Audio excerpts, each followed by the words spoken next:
আজকে আমরা সকলেই এখানে এসেছি তাঁর চরণে প্রণাম জানাতে। চৈতন্য মহাপ্রভুর থেকে অনেক বছর আগে তিনি এই ধরাধামে এসেছেন। 12 বছর আগে তিনি এই ধরাধামে এসেছেন। কিন্তু চৈতন্য মহাপ্রভুর ভাবধারার প্রচার প্রসার, বিশেষ করে বাংলার ঘরে ঘরে তার ভাবধারার প্রতিষ্ঠা, এ ব্যাপারে প্রভু নিত্যানন্দের আজীবন যে সংগ্রাম, সে সংগ্রামের কথা আজকে আমরা অনেকেই ভুলে গেছি। আপনারা দেখুন, কিছু বৈষ্ণব ভক্ত ছাড়া প্রভু নিত্যানন্দের জন্মদিন কি সাধারণত পালন করা হয়?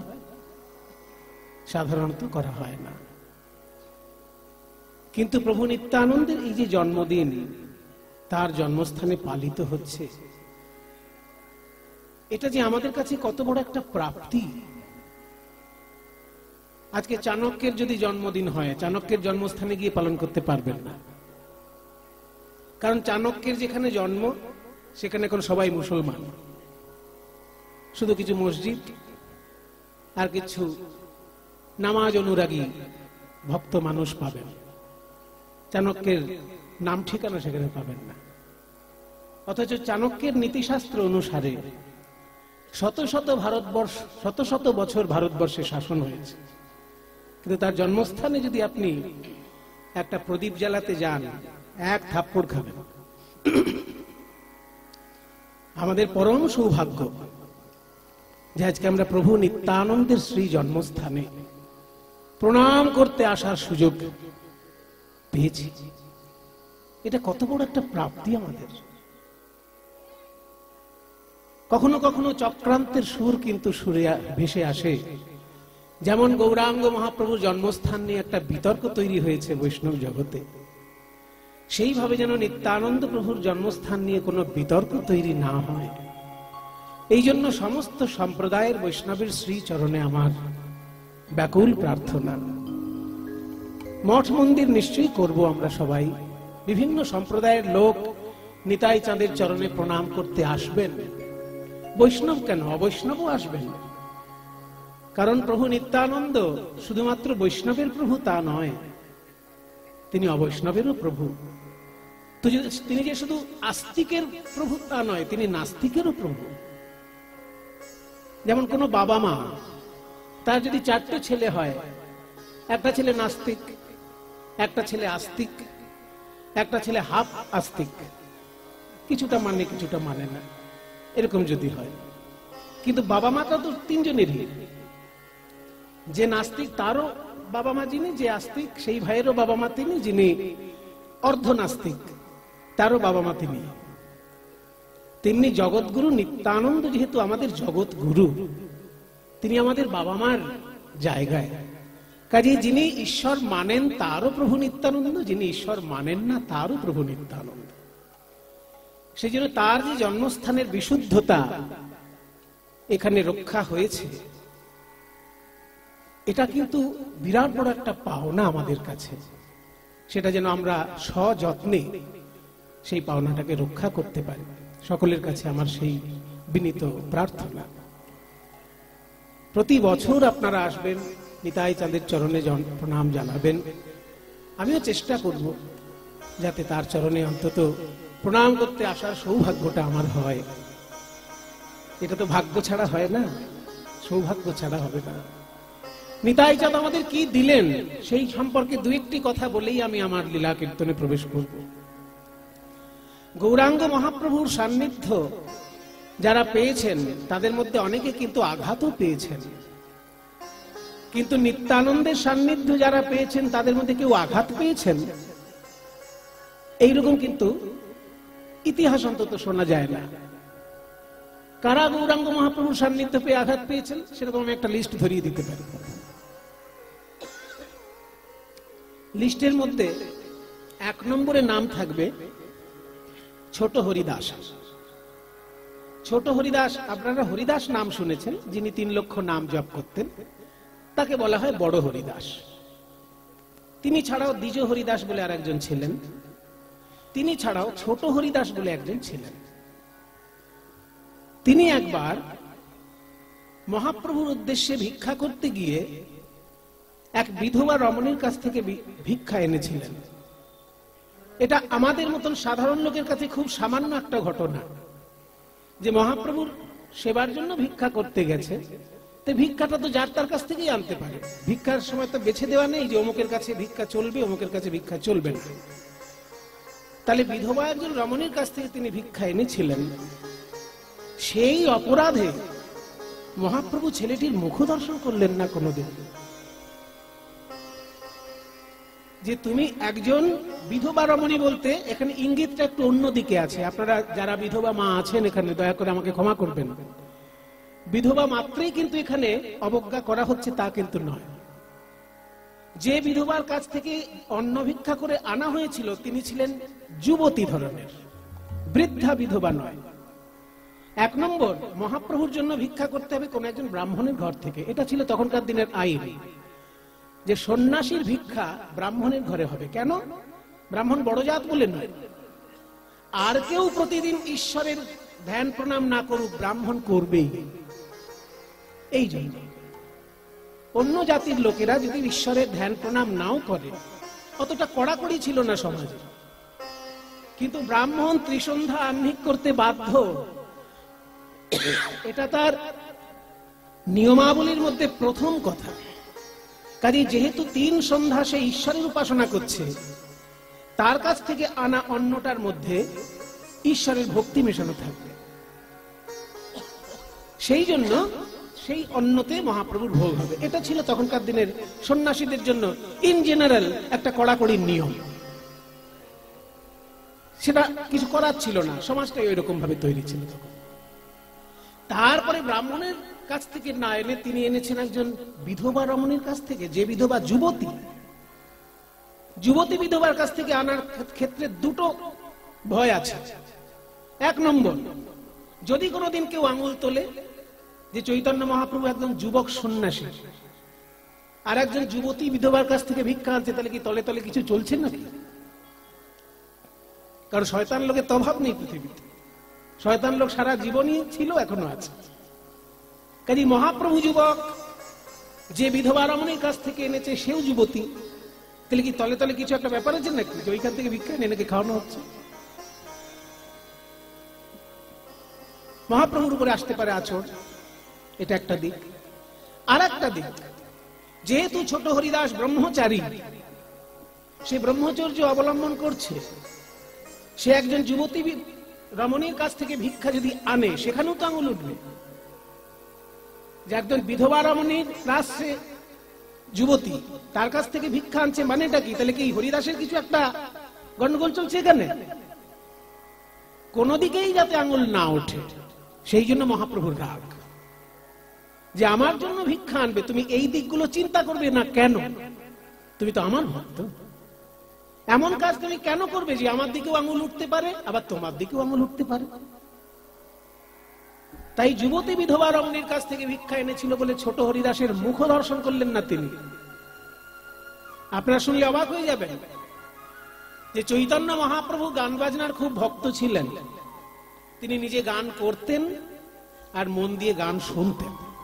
চরিতামৃতে লেখা আছে পরিষ্কার, চণ্ডীদাস বিদ্যাপতি রায়ের নাটক গীতি কর্ণামৃত শ্রীগীত গোবিন্দ স্বরূপ রামানন্দ শোনে মহাপ্রভু রাত্রি দিনে গায়ে শোনে পরম আনন্দ।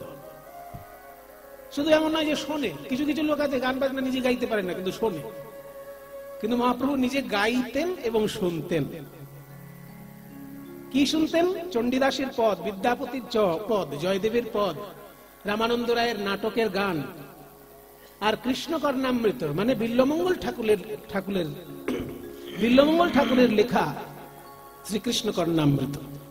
মধুরম মধুরম বপুরস্য বিভো মধুরম মধুরম বদনম মধুরম মধুরম বপুরস্য বিভো মধুরম মধুরম বদনম মধুগন্ধি মৃদু স্মিতমেতদহো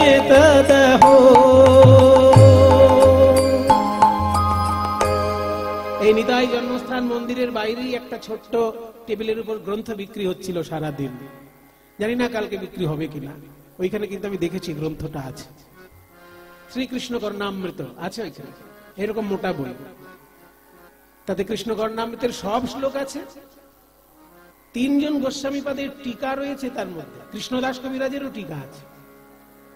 যে কৃষ্ণদাস কবিরাজ চৈতন্য চরিতামৃতের জন্য সকলের কাছে বিখ্যাত, তিনি এই কর্ণামৃতের টিকা লিখেছেন, সেটাও ওখানে আছে। আবার বাংলা পদাবলীতে তার অনুবাদ করেছিলেন যদুনন্দন, সেটাও আছে ওখানে। আমরা জানি না বিষয়গুলো, আমরা জানি না বলে খোঁজ খবর নিতে পারি না। মহাপ্রভু ভালোবাসতেন এই গান, যে গানটা আমি শোনাচ্ছি, সংস্কৃত শ্লোক, দক্ষিণ ভারতের ভক্ত বিল্লমঙ্গলের লেখা।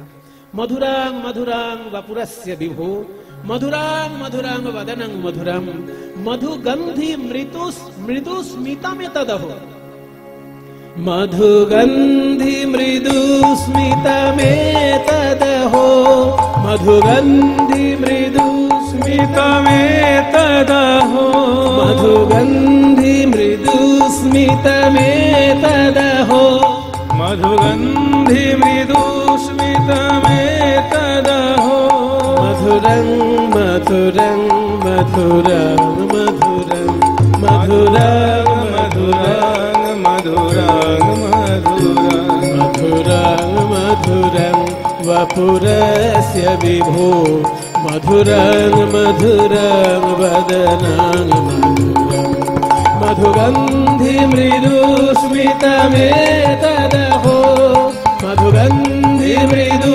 स्मितमेतदहो, मधुरं मधुरं मधुरं मधुरं মধুরং মধুরং মধুরং। সংস্কৃত গান গেয়ে গেলাম, কেউ বুঝলো কেউ বুঝলো না, ওই জন্য মানেটা একটুখানি বলে দিই। মধুরাং মধুরাং বপুরস্য বিভো, তার মানে আমার প্রভুর শ্রী অঙ্গটি মধুর মধুর, দুবার মধুর বলা হলো। শ্রীকৃষ্ণের শ্রী অঙ্গ মধুর মধুর, দুবার মধুর কেন বলা হলো? বলছে যার নামেই এত মধু যে মানুষকে ঘরের সুখ ছাড়িয়ে পথে নামিয়ে আনে, তার শ্রী অঙ্গ তাহলে কত মধুর। এই যে আপনারা কৃষ্ণ নামের টানে ঘরের সুখ ছেড়ে পথে নেমে আসেন, তাহলে যার নামে এত মধু যে ঘরের সুখ ভুলে গিয়ে মানুষ পথে পথে ঘুরে বেড়ায়, সেই শ্রীকৃষ্ণের অঙ্গের ক্ষেত্রে কি একবার মধুর বললে হবে? ওই জন্য দুবার মধুর। মধুরং মধুরং বপু, বপু মানে দেহ, অস্য বিভো এই প্রভুর। তারপর বলা হলো বদনটি তাহলে দুবার মধুর বললেও হবে না, 3 বার মধুর বলতে হবে। মধুরং মধুরং বদনং মধুরম, বদন শব্দটির আগে 2 বার মধু বলা হলো, পরে আরেকবার মধুর বলা। শ্রী অঙ্গের মধ্যে সব থেকে ভালো জায়গাটা তো বদন, কারণ বদনের মধ্যে নয়ন আছে, বদনের মধ্যে অধর আছে, বদনের মধ্যে আরো অনেক কিছু আছে, বাঁশির সুর আছে। তাহলে বদনটার ক্ষেত্রে 2 বার মধুর বলেও আশা মিটছে না, ওই জন্য 3 বার মধুরম। 2 বার আগে বলছে, একবার বদনটার পরে বলছে মধুরং মধুরং বদনং মধুরম। তারপর আবার বললো বদনের মধ্যে আরো বেশি মিষ্টি জায়গা হচ্ছে অধর, কারণ ওখানে হাসি আছে, ওখানে অধর অমৃত আছে, তার সঙ্গে বংশী গানামৃত আছে। 3 রকমের অমৃত একটা জায়গায়। গোবিন্দের অধরটায়, অধর মানে নিচের ঠোঁট, অধর মানে নিচের ঠোঁট, ওষ্ঠ মানে উপরের ঠোঁট। তাহলে গোবিন্দের অধরে 3টে জিনিস পাওয়া যাচ্ছে, হাসি অমৃত, বাঁশির অমৃত এবং অধরা অমৃত, চুম্বক। এই 3 রকমের অমৃত যেখানে পাওয়া যাচ্ছে, সেটা তো একবার বললে হবে না, ওই জন্য সেখানে 4 বার মধুর বলা হলো। মধু গ্রন্থি মৃদু স্মিতম এতদহ, মানে মধু গন্ধযুক্ত এত সুন্দর স্মিত, স্মিত মানে মুচকি হাসি। গোবিন্দের এই মুচকি হাসিটা এত মধুর যে সেখানে 4 বার মধুর বলছি, মধুরং মধুরং মধুরং মধুরং। এই এত সুন্দর শ্লোকটি লিখেছেন কৃষ্ণকর্ণামৃত গ্রন্থে বিল্লমঙ্গল ঠাকুর। তাই মহাপ্রভু এইসব গাইতেন এবং শুনতেন। আর গানের গলা খুব ভালো ছিল ওই ছোট হরিদাসের, একদম মধু ঝরা গলা। কিন্তু তার একটাই অপরাধ, সে মহাপ্রভুর সেবার জন্য অন্ন ভিক্ষা করে এনেছে একজন যুবতী বিধবার কাছ থেকে। কেন আনবে? সে কেন ভেবে দেখবে না যে এখানে আঙুল তুলতে পারে সমাজের লোক? তার নিজের দিকেও আঙুল উঠতে পারে, মহাপ্রভুর উপরেও আঙুল উঠতে পারে। তাই মহাপ্রভু ছেলেটির মুখদর্শন বন্ধ করে দিলেন। ছোট হরিদাস স্বরূপ দামোদরের চরণ ধরে কাঁদছে, রামানন্দের চরণ ধরে কাঁদছে, সার্বভৌম ভট্টাচার্যের চরণ ধরে কাঁদছে, যারা যারা মহাপ্রভুর আশেপাশে থাকেন সকলের চরণ ধরে কাঁদছেন যে একবার আমার সঙ্গে দেখা করার ব্যবস্থা করুন। মহাপ্রভু কঠোর, না মুখ দেখবো না বলেছি যখন, আমি আর দেখবো না। শেষে ছেলেটি কি করলো জানেন? মনের দুঃখে প্রয়াগে চলে গেল। প্রয়াগে গিয়ে গঙ্গা যমুনা সরস্বতী তিনটে নদীর যে মিলনস্থল, সেই জায়গাটাকে বলে ত্রিবেণী সঙ্গম। এখন যমুনা নদী আছে, গঙ্গা আছে, কিন্তু সরস্বতীটা দেখতে পাওয়া যায় না, ওটা যমুনার সঙ্গে মিশে বইছে বলে বলা হয়। কাজে গঙ্গা যমুনা সরস্বতীর যে মিলনস্থল সেটা হচ্ছে ত্রিবেণী প্রয়াগ। ওইখানে প্রাণত্যাগ করলো হরিদাস। শুনেছে ওইখানে প্রাণত্যাগ করলে মুক্তি ঘটে যায়, তার আর জন্ম হয় না। এইটা শুনে সে ওইখানে প্রাণত্যাগ করলো। কেন না, যে দেহ মহাপ্রভু দেখতে চাইছেন না সেই দেহ যেন পৃথিবীতে আর না জন্মায়। এই মনের দুঃখে সে প্রয়াগে গিয়ে ডুবে গিয়ে আত্মহত্যা করলো জলের মধ্যে। কিছুদিন পরে পুরীধামে হঠাৎ বাতাসে ভেসে আসছে ছোট হরিদাসের কণ্ঠস্বর। কাউকে দেখা যাচ্ছে না, অথচ গান হচ্ছে। সবাই চমকে উঠছে গান শুনে। চেনা কণ্ঠ, কিন্তু তাকে তো দেখা যাচ্ছে না। কেউ কেউ কানাঘুষো শুনে ফেলেছে যে হরিদাস মারা গেছে প্রয়াগে। একদিন মহাপ্রভুর কানে কথাটা তুললো কেউ একজন। সৌদামদা বলছে যে একটা কণ্ঠস্বর শোনা যাচ্ছে আশেপাশে, ছোট হরিদাসের মতো লাগছে। কি হয়েছে, ব্যাপারটা কি হয়েছে? শুনেছি ও নাকি আত্মহত্যা করেছে। আসলে আত্মহত্যা করার পর সে প্রেতাত্মা হয়ে এসে মহাপ্রভুকে গান শোনাচ্ছে। কারণ মহাপ্রভু মুখ দর্শন করবেন না বলেছেন, কিন্তু তার কণ্ঠে কীর্তন শুনবেন না, এটা তো বলেন। কি ভক্তি চিন্তা করুন মহাপ্রভুর পার্শ্বদের। মহাপ্রভু বলছেন মুখ দর্শন করবো না, তাহলে প্রেত হয়ে গেলে তার তো মুখ দেখা যাবে না, সে তো বাতাসের সঙ্গে মিশে যাবে। সেই জন্য প্রেতাত্মা হয়ে দেহ ত্যাগ করে দেহহীন হয়ে সে এসে গান শোনাচ্ছে। একদিনকে স্বরূপ দামোদর বলল, নিমাই তুমি মুখ দর্শন করনি বলে শুনেছি ছোট হরিদাস নাকি আত্মহত্যা করেছে প্রয়াগে। মহাপ্রভু এতখানি কঠোরতা অবলম্বন করলেন, তখনও তিনি বলছেন যে স্বকর্ম ফলভুক পুমা, মানুষ যা কর্ম করবে সে তার ফল পাবে। তখনও মহাপ্রভু বলছেন, নরম হচ্ছেন না, বলছে মানুষ যা কর্ম করবে সে তার ফল পাবে। দুঃখ করে বললেন না যে ছোট হরিদাস যদি 10 বছর পরে আসতো আমি তার মুখটা দেখতাম, বললেন না। তিনি কিন্তু বললেন মানুষকে নিজে কর্মফল ভোগ করতে হবে। তাহলে দেখা গেল যে সমাজ সংস্কারের নিয়ম রক্ষার জন্য ভক্তি জগতের যাতে প্রবঞ্চনা প্রতারণা প্রবেশ না করে সেই জন্য তিনি কঠোর দৃষ্টি দিয়েছিলেন। ছোট হরিদাসের মুখ দর্শন করলেন না। কিন্তু নিত্যানন্দ প্রভুর পার্শ্বদের মধ্যে এমন কিন্তু শোনা যায় না যে এইরকম ভয়ঙ্কর কষ্ট কেউ তার কাছ থেকে পেয়েছে।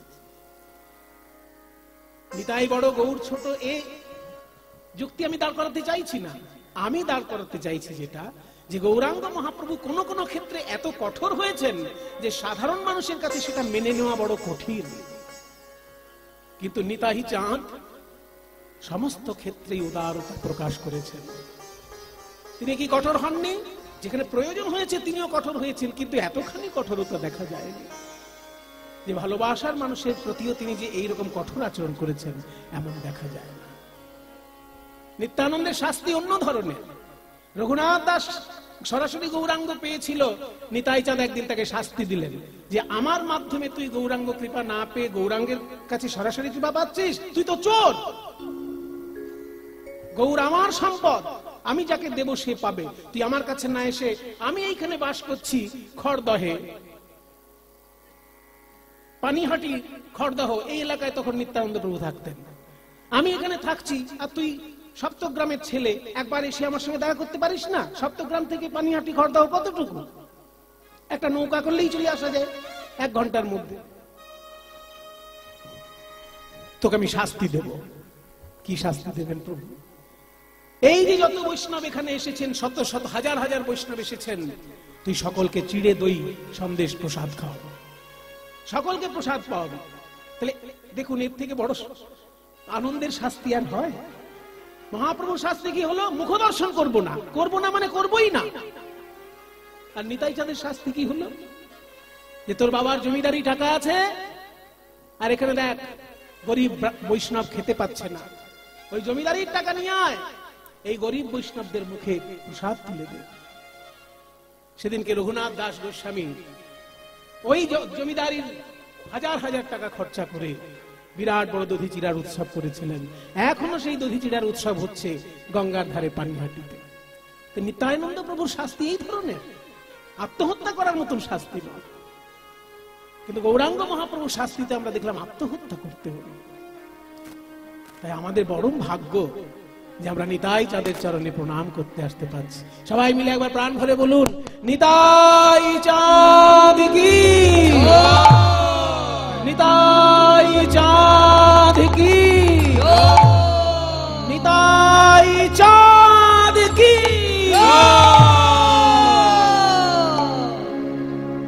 আজকে নিত্যানন্দ প্রভু নয়ন ভরে দর্শন করছেন গৌর সুন্দরের পূর্বলীলার ভাব। মহাপ্রভু আজকে পূর্বলীলার ভাবে ভাবিত হয়ে এমন একটি কাজ করছেন যেটা দেখে তার অনুরাগী ভক্তগণ কেউ কেউ বুঝতে পারছে না, আর কেউ কেউ চুপি চুপি হাসাহাসি করছে। কি এমন কাজ করছেন মহাপ্রভু যে চুপি চুপি হাসছে কেউ কেউ? সমরি পুরাবলীলা শ্রী গৌরাঙ্গ রায় মুরলী শব্দ করি বদন বাজায়। মজার ব্যাপারটা দেখুন, মুরলী শব্দ করি মানে বাঁশির আওয়াজ করে, তাই তো? মুরলী মানে বাঁশি, শব্দ মানে আওয়াজ।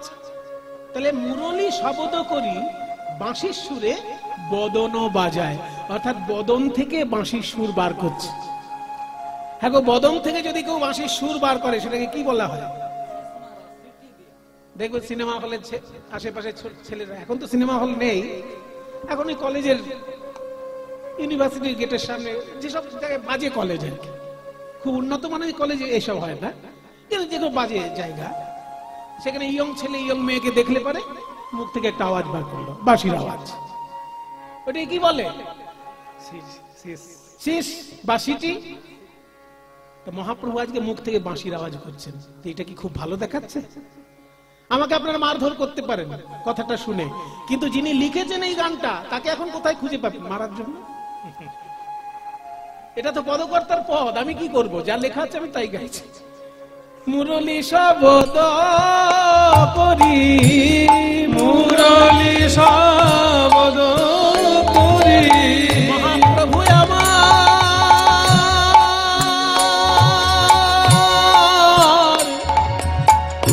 প্রভু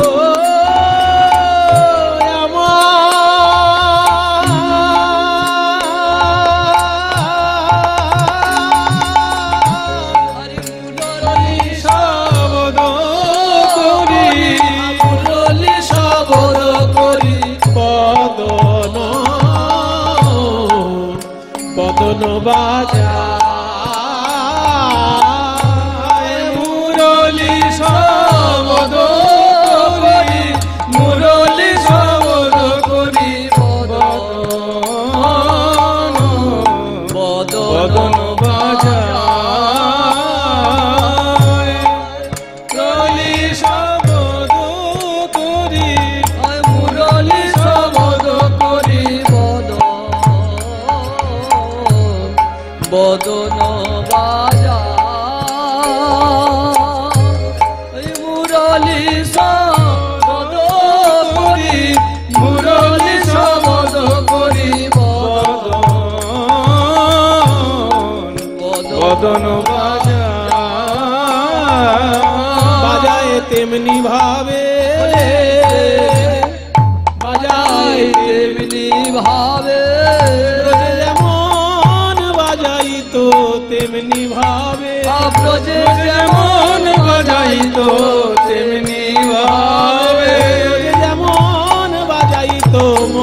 পঞ্চম সুরে ব্রজে যেমন বাজাইত মধুর পঞ্চম সুরে ব্রজে যেমন বাজাইত মধুর পঞ্চম সুরে ব্রজে যেমন বাজাইত মধুর পঞ্চম সুরে ব্রজে যেমন বাজাইত মধুর পঞ্চম সুরে ব্রজে যেমন বাজাইত মধুর পঞ্চম সুরে এমনি ভাবে মুরলি শব্দ করি মুরলি শব্দ করি বদন বাজায় মুরলি শব্দ করি মুরলি শব্দ করি বদন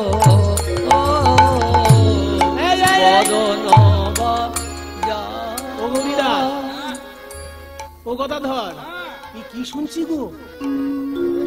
আমাদের নিমাই তো পণ্ডিত মানুষ, পণ্ডিত মানুষ ওই সাধারণ ছেলেপিলের মতন কাজ করছে যে।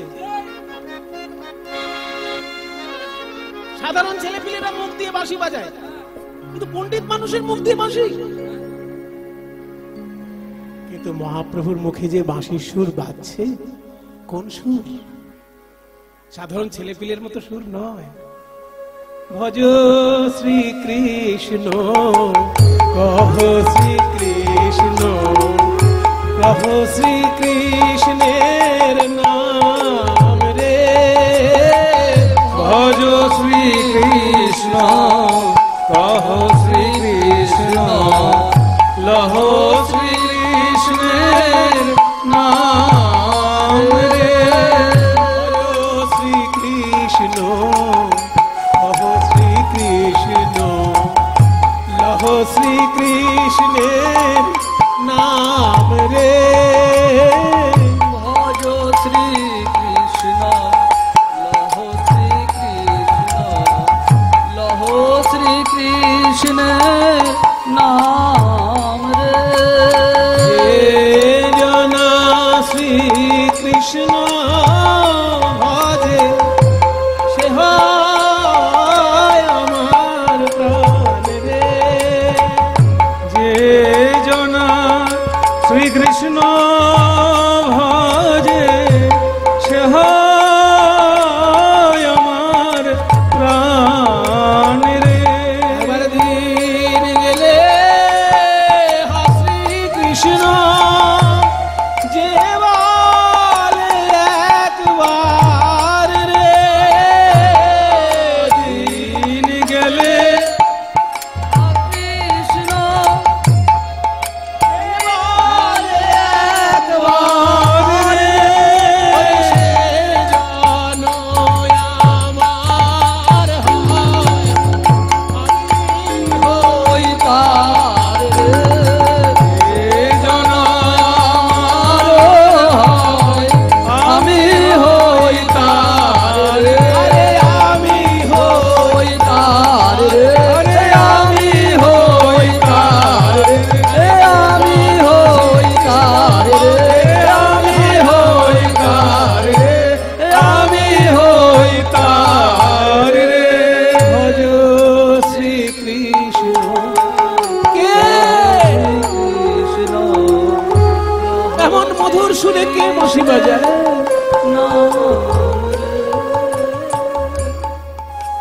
গদাধর পণ্ডিত অবাক হয়ে গেলেন বাঁশি সুরে। আমার তো মনে হচ্ছে পূর্বজন্মে বোধহয় এই সুর আমি শুনেছি। এমন সুর তো পৃথিবীতে কারোর দ্বারা বাজানো সম্ভব নয়। কে বাজাচ্ছে গো? আমাদের নিমাই। হ্যাঁ, ও তো মুখ দিয়ে কি সুন্দর কীর্তনের সুর তৈরি করে। ও তো কঠিন কঠিন সংস্কৃত শ্লোককে জলের মতো বুঝিয়ে দেয়। আবার তার মুখ থেকে এত সুন্দর বাঁশির সুর। শুনিয়া মুরলি, শুনিয়া মুরলি, শুনিয়া মুরলি ধ্বনি গদাধর, প্রিয় গদাধর আইলো। শুনিয়া রব শুনিয়া মুরলি রব গদা, গদাধর আইলো।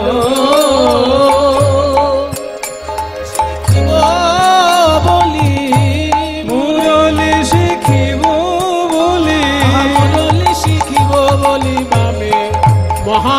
গৌর বামে দাঁড়াইল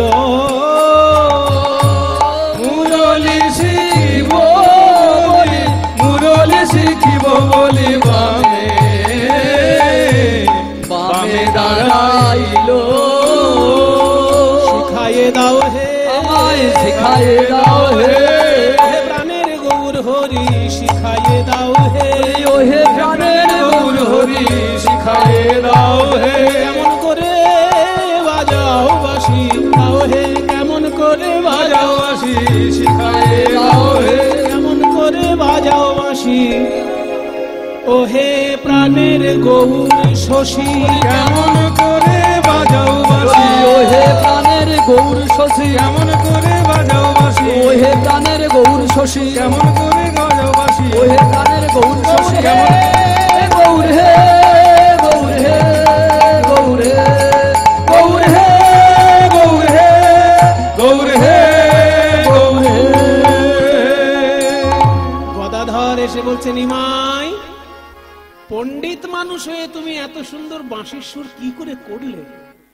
খালি মুখে বাঁশি না নিয়ে আমাকে একটু শিখিয়ে দাও নিমাই। গৌর সুন্দর বলছেন গদাধর বাঁশি শিখবো বললেই কি বাঁশি শেখানো যায়? শেখার আগে আদব কায়দা শিখতে হয়। এই যে মনে করুন আপনাকে যদি কেউ বলে কৃষ্ণদা আপনার ভালো নাম, আহা কৃষ্ণ গোপাল মুখোপাধ্যায়, তাহলে আপনার বাজনা শুনে আমি খুব খুশি হয়েছি, দয়া করে আমাকে একটু খোল বাজনা শিখিয়ে দেবে? বললেই শিখিয়ে দেবে নাকি? মনে করুন যে ছেলেটা জীবনে ধুতি পরতে জানে না, সেই ছোটবেলা থেকে বড়বেলা পর্যন্ত শুধু জিন্সের প্যান্ট পরেছে, জীবনে ধুতি পরেনি, আর একটা টি শার্ট পরে মাথায় একটা টুপি দিয়ে চোখে কালো চশমা দিয়ে এসে কৃষ্ণদাকে বলছে দাদা আপনার খোল বাজানোটা ঢোল বাজানোটা খুব সুন্দর হয়েছে, আমাকে একটু শিখিয়ে দিন না, দারুণ ঢোল বাজাচ্ছে না। তখন কৃষ্ণদা কি বলবে? আগে ঢোল না বলে খোল বলতে শেখো, বলবে না? কিন্তু শব্দটাই জানো না, এটা ঢোল নয়। ঢোল কবি গানে বাজে, সেটা বাংলার ঢোল। আর একটা ঢোল আছে উত্তর ভারতে হিন্দি ভজনে বাজে, সেটা উত্তর ভারতীয় ঢোল। আগে ঢোল কাকে বলে, খোল কাকে বলে, তবলা কাকে বলে আগে শেখো, জানো আগে। তারপরে এই জিন্সের প্যান্ট পরে যদি খোল বাজাও ভক্ত সমাজ হাসাহাসি করবে তোমাকে নিয়ে। আগে ধুতি পরা শেখো। জীবনে প্রথম ধুতি পরে যদি খোল নিয়ে নাচানাচি করতে যাও ধুতির কাঁচা টাচা খুলে একাকার হয়ে যাবে আসলে। হ্যাঁ, পায়ে ধুতি আটকে পড়ে যাবে। সেই জন্য আগে ধুতি পরা শেখো, তারপরে মুখে বোল বলা শেখো, তাই না? ধোকেটা ধেরে কেটা ধাইয়া ধেরে কেটা দা কেটা ধেরে কেটা ধাইয়া ধেরে কেটা, এগুলো বলতে আমাদের জীবের তবে বলা শেখো, ধুতি পাঞ্জাবি পরা শেখো, তবে তো তোমাকে খোল শেখাবো। আগেই খোল শিখতে আসবে, শিখিয়ে দেবো। তাহলে আমি কি করব নিমাই? এই বাঁশি মুখ থেকে বাজাতে গেলে আমাকে কি কি করতে হবে? আগে দাঁড়াতে শেখো, আগে দাঁড়াতে শেখো, দাঁড়াতে শেখো, আগে দাঁড়াতে শেখো, ত্রিভঙ্গ বঙ্কিম ঠামে দাঁড়াতে শেখো, ওগো ত্রিভঙ্গ বঙ্কিম ঠামে দাঁড়াতে শেখো। ত্রিভঙ্গ দাঁড়াও, বঙ্কিম দাঁড়াও। কি কি বললে শব্দগুলো বোঝা যাচ্ছে না, কি ভঙ্গ টঙ্গ কি সব বলছে? ত্রিভঙ্গ, ও ত্রিভঙ্গ। বঙ্কিম, হ্যাঁ, ও বঙ্কিম মানে বাঁকা, ত্রিভঙ্গ মানে তিনটে জায়গা ভাঙা, ভাঙা নয় বাঁকা। বাঁকা।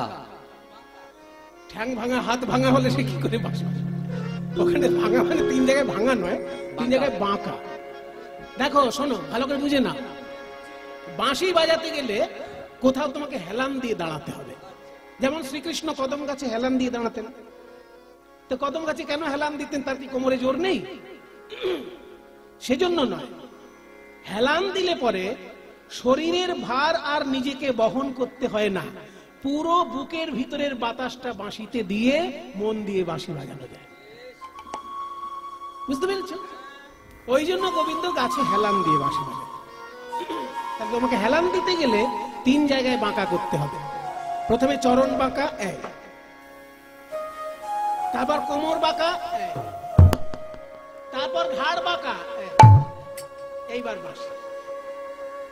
তিনটে জায়গায় বাঁকা করে তুমি হেলান দেবার মতো আগে শেখো, শরীরের ভার গাছের উপর দিয়ে দাও, মন খুলে বাঁশি বাজাও। আগে দাঁড়াতে শেখো, আগে দাঁড়াতে শেখো, ত্রিভঙ্গ বঙ্কিম ঠামে দাঁড়াতে শেখো, ওগো ত্রিভঙ্গ বঙ্কিম ঠামে দাঁড়াতে শেখো। বুঝলাম বুঝলাম। আর একটা কি? তারপর চাইতে শেখো, চাইতে শেখো। কার কাছে কি চাইবো? মানে না না, কারোর কাছে কিছু চাইতে হবে না, চোখে, চোখ দিয়ে তাকাতে শেখো। কিভাবে তাকাতে হয় সেটা শিখতে হবে। আগে তাকাতে শেখো, আগে তাকাতে শেখো, আর নয়নে মৃদু হেসে তাকাতে শেখো, আর নয়নে মৃদু হেসে তাকাতে শেখো, আর নয়নে মৃদু হেসে তাকাতে শেখো, আর নয়নে মৃদু হেসে, আর নয়নে, আর নয়নে মৃদু হেসে।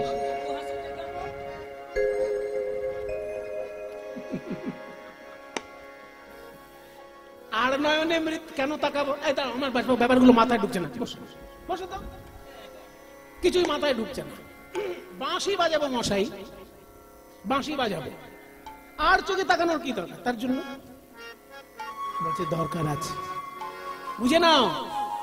মনে করো তুমি এমন ভাবে বাঁশি বাজাচ্ছ, সামনে খুব কঠিন রাগ রাগিনী বাজাচ্ছ, কিন্তু সামনে যে কটা শ্রোতা বসেছে তারা কঠিন রাগ রাগিনীর কিচ্ছু বোঝে না, অথচ আড়ালে এমন একজন বসেছে, এই যে কাকাজির মতন।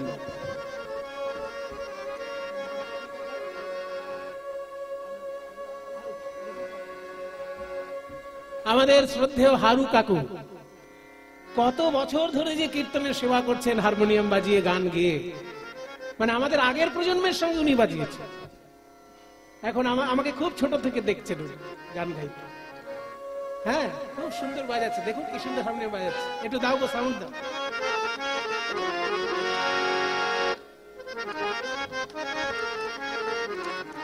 দেখুন কত বয়স, কিন্তু সুরের সেন্স একটু নয়, কত সুন্দর হারমোনিয়াম বাজাচ্ছে। তাহলে এই যে কাকা বাবু এত সুন্দর বাঁশি হারমোনিয়াম বাজাচ্ছেন, কত বাঁশি, বাক্সের মধ্যে বাঁশি বাজছে। তাহলে তা ওনাকে কি তার জন্য আর চোখে তাকানো শিখতে হবে? হ্যাঁ শিখতে হবে। কেন শিখতে হবে?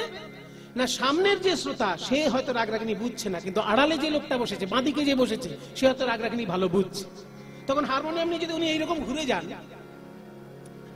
তাহলে সামনের শ্রোতাগুলোকে অসম্মান করা হলো কিনা?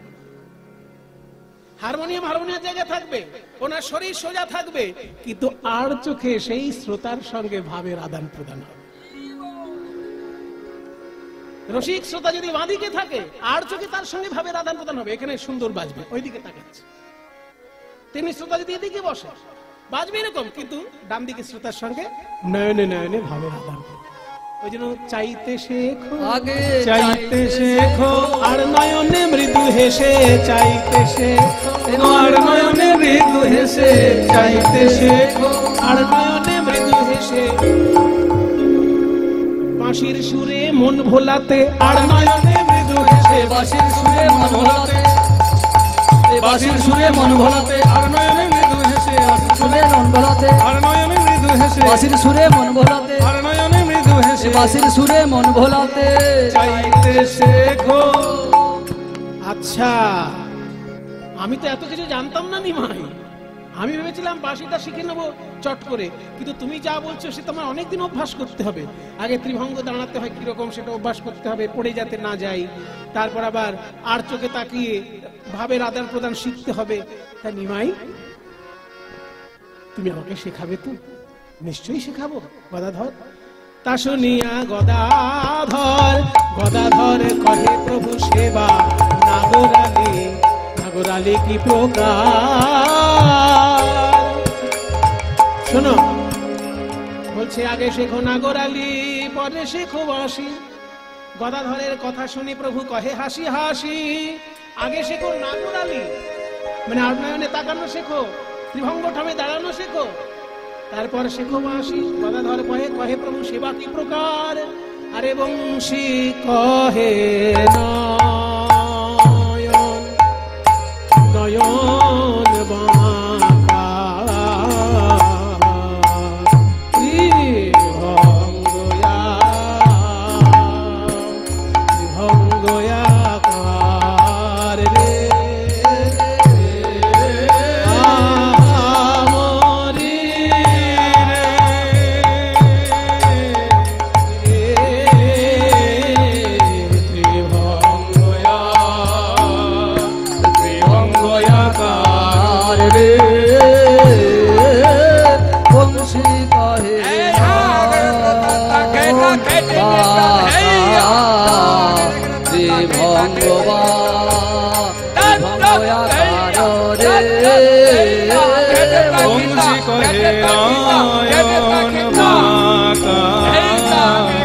ত্রিভঙ্গয়াকার হে বংশী কহে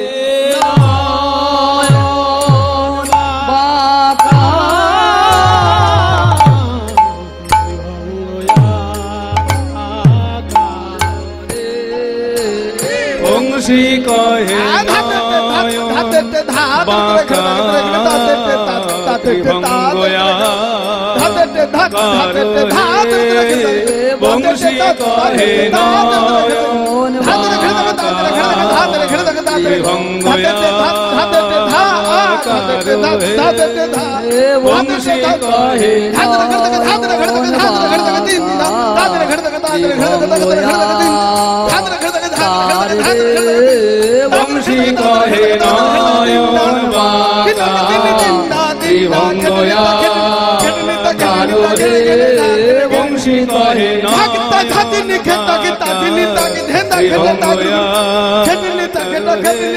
বংশী কহে নয়ন বাঁকা ত্রিভঙ্গয়া কারে রে বংশী কহে নয়ন বাঁকা ত্রিভঙ্গয়া বংশী কহে নয়ন বাঁকা ত্রিভঙ্গয়া কারে রে বংশী কহে নয়ন বাঁকা বংশী কহে নয়ন বাঁকা ত্রিভঙ্গয়া কারে রে বংশী কহে নয়ন বাঁকা আকার রে বংশী কহে নয়ন বাঁকা ত্রিভঙ্গয়া কার রে বংশী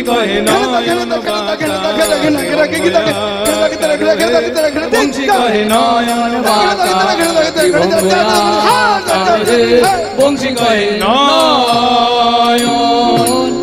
বাঁকা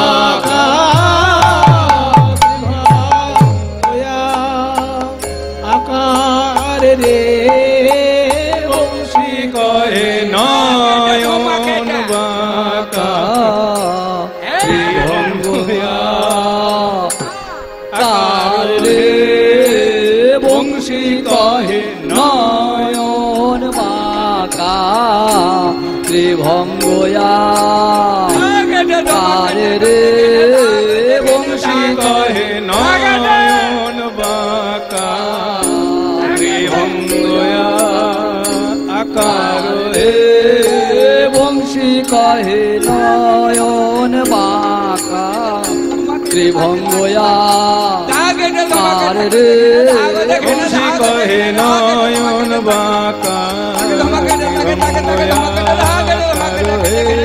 বংশী কহে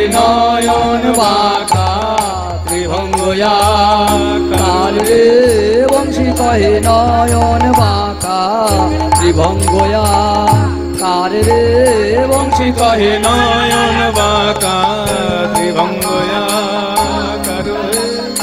বংশী কহে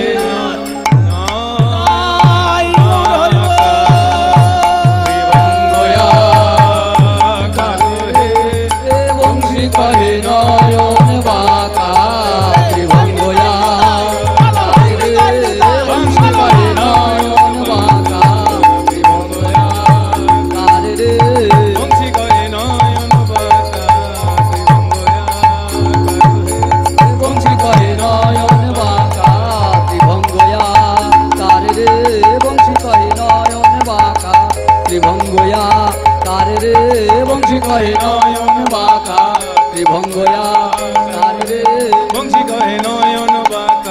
ত্রিভঙ্গয়া কারো হে বংশী কহে নয়ন বাঁকা ত্রিভঙ্গয়া কারে রে বংশী কহে নয়ন বাঁকা ত্রিভঙ্গয়া কারে রে কহে নয়ন বাঁকা ত্রিভঙ্গয়া কারো হে বংশী কহে নয়ন বাঁকা ত্রিভঙ্গয়া কারে রে বংশী কহে নয়ন বাঁকা ত্রিভঙ্গয়া কারো হে বংশী কহে নয়ন বাঁকা ত্রিভঙ্গয়া কারে রে বংশী কহে নয়ন বাঁকা ত্রিভঙ্গয়া কারে রে বংশী কহে নয়ন বাঁকা ত্রিভঙ্গয়া কারো হে বংশী কহে নয়ন বাঁকা ত্রিভঙ্গয়া কারো হে বংশী কহে নয়ন বাঁকা ত্রিভঙ্গয়া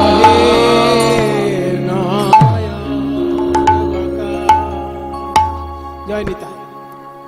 তাহলে আমরা কি শুনলাম মহাপ্রভুর বর্ণনায়, যে মহাপ্রভু মুখ দিয়ে বাঁশির সুর বার করছেন আর গদাধর তাই শিখতে এসেছে। ঠিক ব্যাপারটা আপনারা বৃন্দাবনে একবার চিন্তা করুন। গৌরাঙ্গ মহাপ্রভু হচ্ছেন শ্রীকৃষ্ণ, আর গদাধর হচ্ছেন শ্রীমতী রাধারানী। শ্রীকৃষ্ণের বাঁশি শুনে রাধারানী তার কাছে বাঁশি শিখতে আসবেন। এই প্রসঙ্গটিকে বলা হয় বংশী শিক্ষা।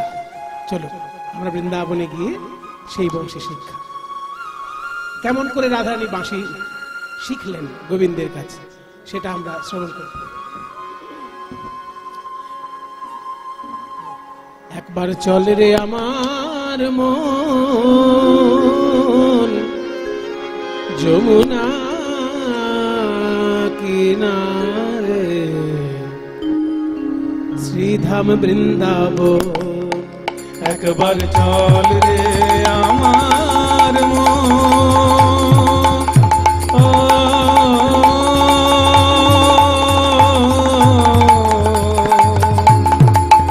একবার চল রে আমার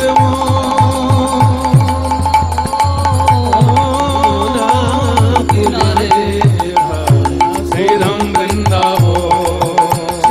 শ্যাম কুণ্ড রাধা কুণ্ড, শ্যাম কুণ্ড রাধা কুণ্ড, শ্যাম গিরিধারী শ্যাম নয়নাভিরা, গিরিধারী শ্যাম নয়নাভিরা, শ্যাম কুণ্ড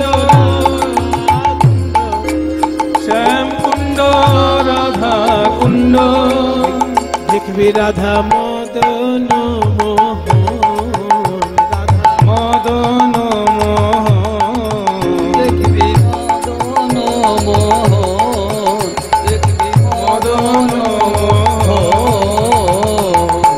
যমুনা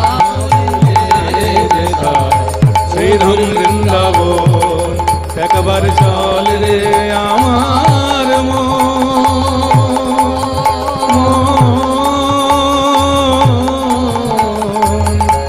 যমুনা ফুলে দেখা শ্রীধাম বৃন্দাবন। সেথায় যাবে প্রাণ জুড়াবে, প্রাণ জুড়াবে,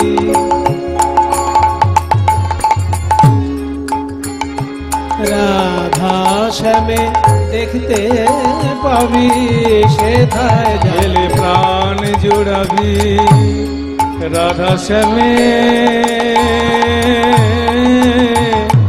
দেখতে পাবি, তলায় দাঁড়াইয়ে আছে, কদম তলায় দাঁড়ায় আছে, কদম তলায়, কদম তলায় দাঁড়াইয়ে আছে, কদম তলায় দাঁড়াইয়ে আছে আমার মদন মোহন, কদম তলায় দাঁড়ায় আছে মদন মোহন। আর চল রে আমার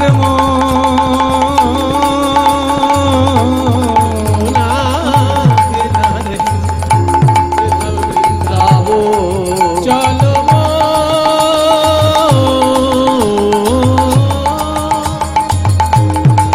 চলো